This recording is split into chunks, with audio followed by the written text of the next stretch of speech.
Okay. In this video, we will discuss the concept come under the measurement of effective or pitch diameter, that is rack correction and compression correction. So by using 3-wire method, while measuring the effective diameter or pitch diameter by using 3-wire method, we are assumed that the wire touches the flanks of a thread. In the previous derivation, we have shown here.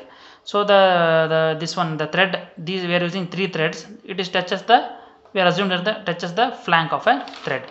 So this assumption is, when this assumption is possible, we will see that two conditions is there. When this assumption, what we are assumed that here wire touches the flank of a thread. This assumption is possible only for the angular groove with 0 helix angle. Only for the angular groove with a 0 helix angle, as the cross section of the wire in a plane screw is circular. If it is a plane, the cross section of the wire in a plane screw is circular. So another one condition is what? In case of groove with some helix angle, if the angle in the previous point we have discussed angular groove with 0 helix angle, if the groove with some helix angle, the wire lies parallel to the helix at the radius of point of contact. Why it is parallel to the helix at the radius of point of contact means the cross section of the wire is elliptical, it is not circular. If it is elliptical, it is the wire lies parallel to the helix of the helix at the radius of the point of contact. If it is circular, the angular groove with only 0 helix angle. This is the assumption we have made. So in such cases, it is difficult to determine the exact position of contact. So for this situation, the rack correction factor, that is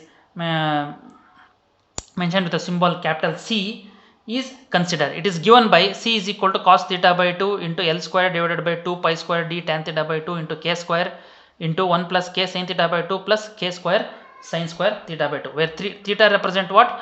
Theta represent a thread angle, and L represent a lead of the screw, and k represent a constant.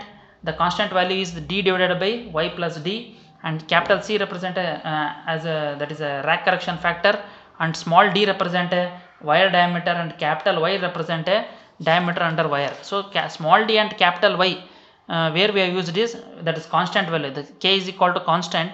That constant value is equal to what? D divided by y plus d. Y represent diameter under wire, and d represent wire diameter. So this is about the rack correction factor. So now for correct value of effective diameter, the value of C is subtracted from the measured diameter. So for correct value of effective diameter, the value of the C is subtracted. If suppose while measurement, the compression of the wire takes place due to the force exerted by the micrometer. So if the force exerted by the micrometer, the compression of the wire takes place. So because of this compression, so slightly less value of diameter is recorded. So therefore it needed to be addition of the correction factor value to the obtained diameter. This has to be done while measuring. So the magnitude of the compression correction factor is E is equal to 0.01 into capital F of 2 by 3 power to the power 2 by 3 divided by E to the power of 1 by 3 with respect to mm. E represent what? Compression correction factor. It is very important. Compression correction factor, and where F represent a measuring force, that is with respect to Newton, and capital E represent effective or a pitch diameter in mm.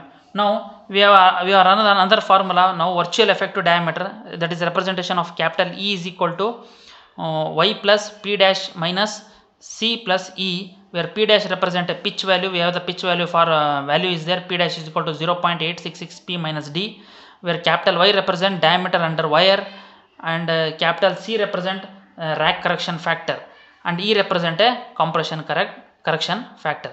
This is about the concept of rack correction and compression correction. Thank you.